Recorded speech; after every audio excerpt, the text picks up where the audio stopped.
Good morning. It's Friday, May 29th. We're reading through the Bible. Our Old Testament reading is found in 1 Chronicles chapters 26 and 27. And we see David organizing here the gatekeepers and the officers that are going to deal with more of the practical issues on the Temple Mount and the operation of the worship that takes place there. This is not the Levitical priests. These are very practical positions. There's a budget that's discussed, as you'll see there in chapter 26. And then in chapter 27, you can really see these commanders here as like the security officers of the Temple Mount as well. So we get a lot going on here that is concerned with the pragmatic aspects of what's going on as people are coming and going. And there's a lot to take care of, as this is the center of not only worship regularly in Jerusalem, but also it is the destination, a pilgrimage that is required by the law of Moses, and they're to come to where the Ark of the Covenant is, where the temple is in this case, soon to be, at least as Solomon builds it.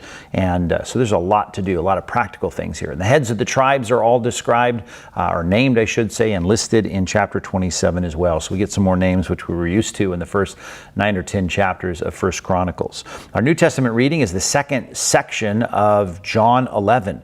And you remember, this is about Lazarus who has died, and Jesus shows up, and Martha is speaking in terms of how great it would have been had Jesus been there. Mary and Martha, of course, are the sisters of Lazarus, who's now dead.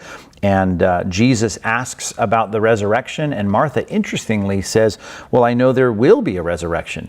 Now, that's interesting because early in the Old Testament, it wasn't very clear, at least in the understanding of progressive revelation, we don't see with clarity the kind of teaching until even the Babylonian captivity, when it gets crystal clear with Daniel's teaching in particular, as he reveals as God's mouthpiece, as a prophet, as to what's going to happen as bodies are going to be raised out of the dust of the earth in Daniel chapter 12. But she knows that. She's well versed in what the Bible has to say in the Old Testament, and she speaks of the future resurrection. And then, of course, Jesus uses that as a platform to say, I am the resurrection and the life. I am the means by which God brings people back to life, and I'm also the cause of it. In other words, I am the one who has made that possible in God's economy by having sinners who deserve death to have them raised from the dead. And so this is a powerful section. Of course, it's the shortest verse in the Bible, is found in this section too. Jesus wept, which is also very curious as to why he would be crying when he's about to raise him from the dead. And we're left just to conclude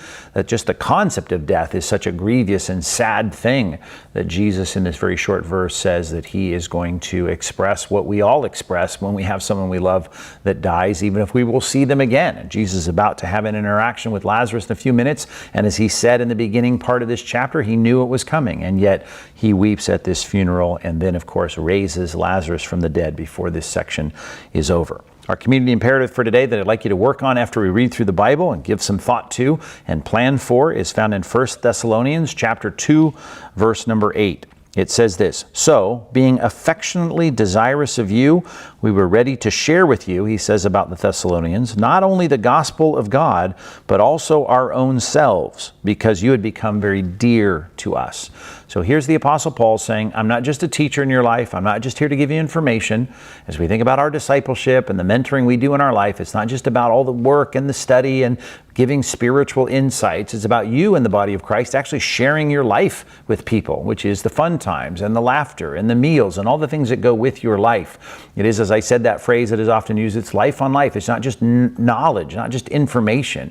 And so you live your lives in the context and orbit of other Christians' lives. And I just put it this way, share your lives with each other, which sounds pretty basic and simple, but I'd like you to give it some thought today. I'd like you to strategize about that. And even in the comments today, you might want to think about and express to us as to how you have found meaningful connections with people in the body of Christ, as to how you've shared something other than just sitting in a seat at church next to someone when we were meeting and having all of those, those serious times of Bible study and prayer. But how have the kind of life-on-life interactions of regular daily life with other Christians edified your life? So maybe you can share a little bit of that. We'd love to hear from you in the comments. Be sure to subscribe, and we'll be back tomorrow as we continue reading through the Old and New Testament.